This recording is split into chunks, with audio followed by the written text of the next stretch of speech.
that Pakistan had nominated President Donald Trump for Nobel Peace Prize.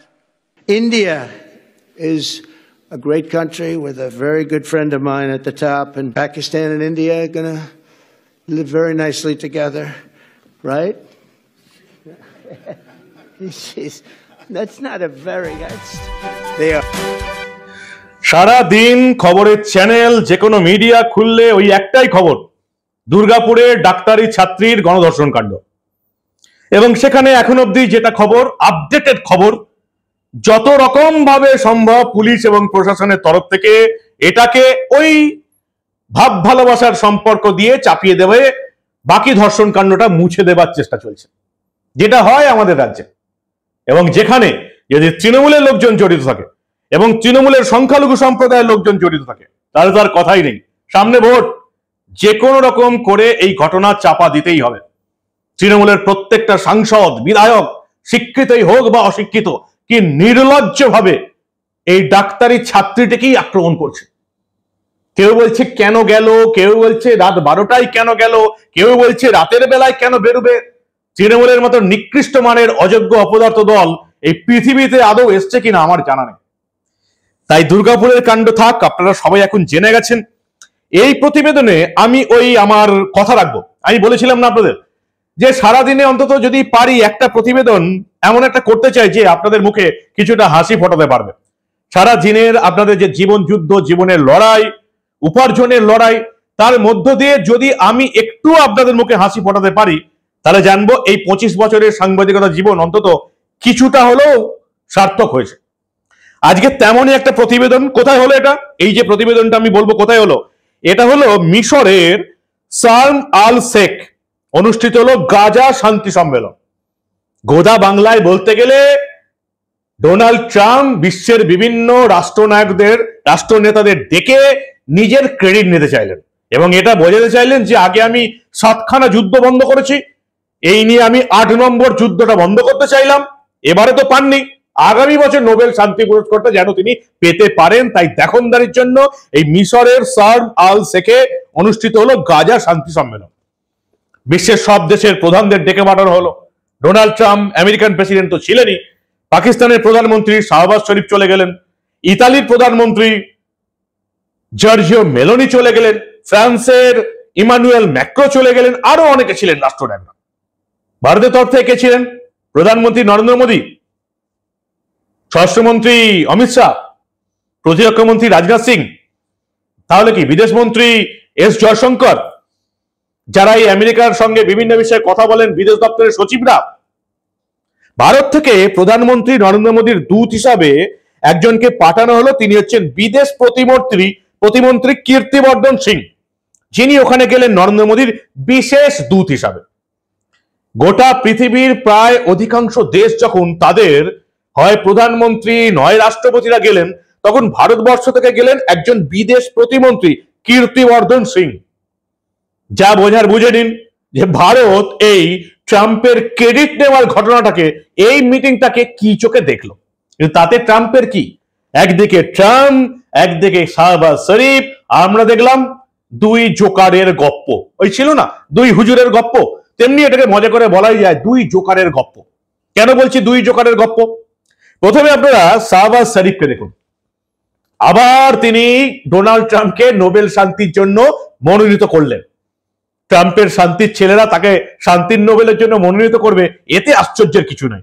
আবার সামনের বছরের জন্য শাহবাজ শরীফ মনোনীত করলেন ডোনাল্ড ট্রাম্পকে।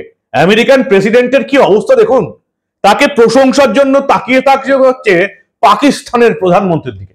এখন আমেরিকান প্রেসিডেন্টের এই হাল এসে দাঁড়িয়েছে।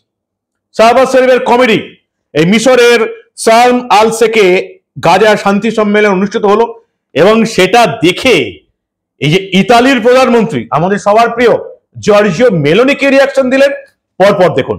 After untiring efforts led by President Trump, who is genuinely a man of peace, who has relentlessly and untiringly worked throughout these months, day in and day out, to make this world a place to live with peace and prosperity. I would say that Pakistan had nominated President Donald Trump for Nobel Peace Prize for his outstanding, extraordinary contributions to first stop war between India and Pakistan and then achieve ceasefire along with his very wonderful team. And today, again, I would like to nominate this great president for Nobel Peace Prize because I genuinely feel that he is the most genuine and most wonderful candidate for Peace Prize because he has brought not only peace in South Asia, saved millions of people, their lives. And today, here in Sharm el-Sheikh, achieving peace in Gaza is saving millions of lives in the Middle East. Mr. President, I would like to salute you for your exemplary leadership, visionary leadership. And I think that you are the man this world needed most at this point in time. World would always remember you as a man who did everything, went out of the way to stop 7 and today 8 wars. Shahbaz শরীফ এত তেল দিলেন পৃথিবীর ইতিহাসে এরকম উদাহরণ দেখা যায়নি। Giorgio Meloni পাশে দাঁড়িয়ে, পেছনে দাঁড়িয়ে, মুখে হাত দিয়ে কোন রকমে হাঁচি চাপলেন। এত তেল স্বাভাবিক ব্যাপার। আমেরিকার কাছ থেকে আবার টাকা নিতে হবে তো। ভারত সবকিছু ধ্বংস করে দেওয়ার পর প্রায় 13-14টা সামরিক বিমান ঘাঁটি ধ্বংস হয়ে গেছে, 9খানা জঙ্গি ঘাঁটি ধ্বংস হয়েছে, তার মধ্যে 5টা ভারতের যে অধিগ্রহণ করে রাখা পাকিস্তানের কাশ্মীরে হলো, বাকি 4টে হচ্ছে একেবারে পাকিস্তানে। মাসুদ আজহারের সবকিছু ধ্বংস হয়ে গেছে। আমেরিকা থেকে আসা $1 কোটি বিলিয়ন আর্থিক সাহায্য তো মাসুদ আজহার একাই নিয়ে নিয়েছে, আরো সাহায্য চাই, তাই তেল দিতে হবে। এবং আমেরিকা তো রেন্টেড দেশ হিসেবে, ভাড়ার দেশ হিসেবে পাকিস্তানকে ব্যবহার করে, আপনারা সবাই জানেন। ডোনাল্ড ট্রাম্পও হাসাতে কম এলেন না। তিনি আবার নরেন্দ্র মোদীর প্রশংসা করে এমন প্রশংসা করলেন যে একেবারে ওই বলে না, গাল টানা হাসি হাসলেন শাহবাজ শরীফ। বাংলা একটা আড্ডাতে একটা বাক্য আছে, কিন্তু সেটা বললে আবার হয়তো এই প্রতিবেদনটা আর আপনাদের কাছে গিয়ে পৌঁছবে না। ওই দু ওলা হাসিটা কি একটা বলে না। ডোনাল্ড ট্রাম্প কি বললেন এবং তারপর শাহবাজ শরীফের একেবারে বোকার মতন হাসি দেখুন আপনারা। India is a great country with a very good friend of mine at the top, and he's just done a fantastic job. And I think that Pakistan and India are going to live very nicely together, right? That's not a very, they are.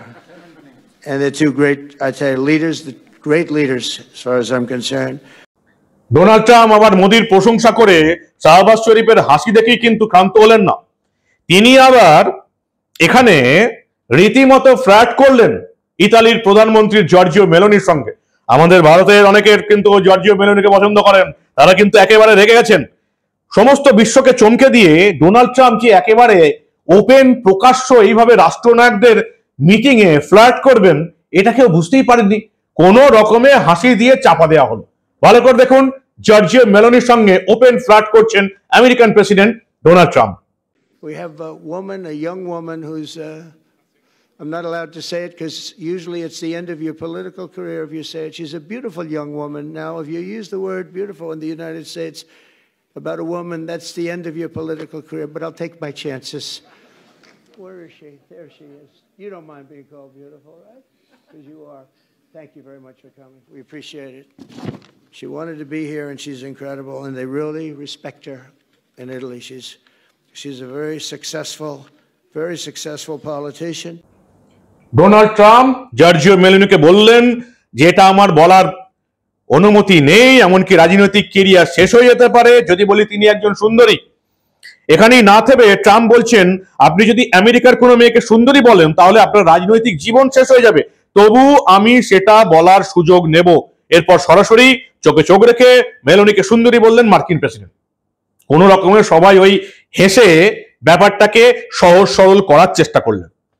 Meloni যিনি নিজে আবার ভারতের প্রধানমন্ত্রী নরেন্দ্র মোদীর সঙ্গে selfie তোলেন এবং নিজেদের এই দুজনকে বলেন মেলোডি, মানে মেলোনি প্লাস মোদি হচ্ছে মোদি প্লাস হচ্ছেন melody. Hello from the Melody team. শুধু এখানেই শেষ নয়, ফ্রান্সের প্রেসিডেন্ট ইমানুয়েল ম্যাক্রোর সঙ্গে হ্যান্ডশেক করলেন এবং কিছুতেই তার হাত আর ছাড়েন না। মানে মনে হচ্ছিল যেন ওই যে হাত ধরেছেন আর তিনি ছাড়বেন না। ইমানুয়েল ম্যাক্রো রীতিমতো ছাড়ানোর চেষ্টা করলেন, ডোনাল্ড ট্রাম্প কিছুতেই ছাড়বে না, প্রশংসা করতেই হবে না, যেতেই দেবো না। ইমানুয়েল ম্যাক্রো ফ্রান্সের president, American president Donald Trump কি অবস্থা করলেন দেখুন আপনারা।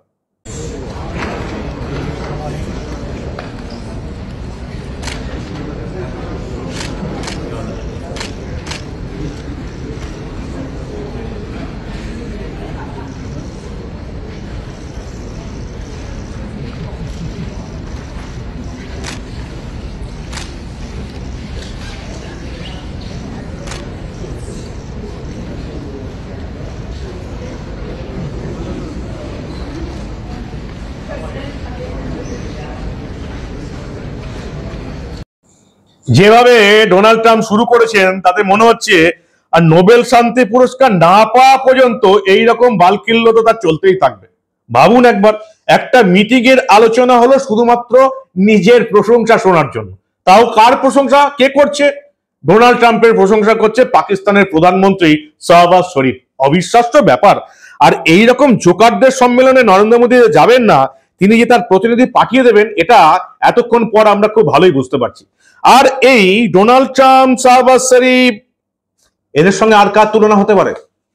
এদের সঙ্গে একজনেরই তুলনা হতে পারে, তিনি হচ্ছেন আমাদের বাংলার মুখ্যমন্ত্রী মমতা বন্দ্যোপাধ্যায়, যিনি আবার পরিষ্কার ভুটান দেশকে ঘোষণা করে দিয়েছেন ভুটানের বন্যার জল এসে পশ্চিমবঙ্গকে ভাসিয়ে দিয়েছে, অতএব ভুটানকে ক্ষতিপূরণ দিতেই হবে, আর না হলে পরিষ্কার কথা বীরবা হাঁসদা এবং অভিষেক বন্দ্যোপাধ্যায়কে দিয়ে ধর্ণা অভিযান শুরু করে দেবেন মমতা বন্দ্যোপাধ্যায়। বিশ্বাস হচ্ছে না তো? যতক্ষণ না কানে শুনেছিলাম আমারও বিশ্বাস হয়নি যে ভুটানের কাছ থেকে ক্ষতিপূরণ চাইছেন বাংলার মুখ্যমন্ত্রী, একটা দেশের কাছ থেকে একটা রাজ্য ক্ষতিপূরণ চাইছে। দেখুন আপনারা। মনে রাখতে হবে এই যে ভুটানের জলে এত ক্ষতি হয়েছে, আমরা চাই যে ওরা ক্ষতিপূরণটাও দিক। সবটাই তো আমাদের করতে হয়, ওয়েস্ট বেঙ্গল গভর্নমেন্টকে। আশা করি হাসাতে পেরেছি। একদিকে শাহবাজ শরীফ, একদিকে ডোনাল্ড ট্রাম্প, জর্জিও মেলোনি, আর তারপর আমাদের সবার পিসি মমতা বন্দ্যোপাধ্যায়। কি বলবেন আপনারা? রাজনীতির মধ্যেও যে এভাবে হাসানো যায়, এভাবে কমেডি করা যায়, এভাবে কাণ্ড ঘটানো যায়, ওপেন ফ্ল্যাট করা যায় এবং শুধুমাত্র নিজের প্রশংসা শোনার জন্য বিশ্বের বিভিন্ন রাষ্ট্রনেতাদের ডেকে এনে একটা মিটিং করা যায়, নিজের চোখে না দেখলে বিশ্বাস করতাম না। কি বলবেন আপনারা? আপনাদের মূল্যবান এবং গুরুত্বপূর্ণ মতামত জানান দা নিউজ বাংলার কমেন্ট সেকশনে। দেখতে থাকুন দা নিউজ বাংলা। আমরা আবার বিশ্বে ঘটে যাওয়া এই ধরনের অনেক মজাদার ঘটনা চেপে রাখতে দেব না।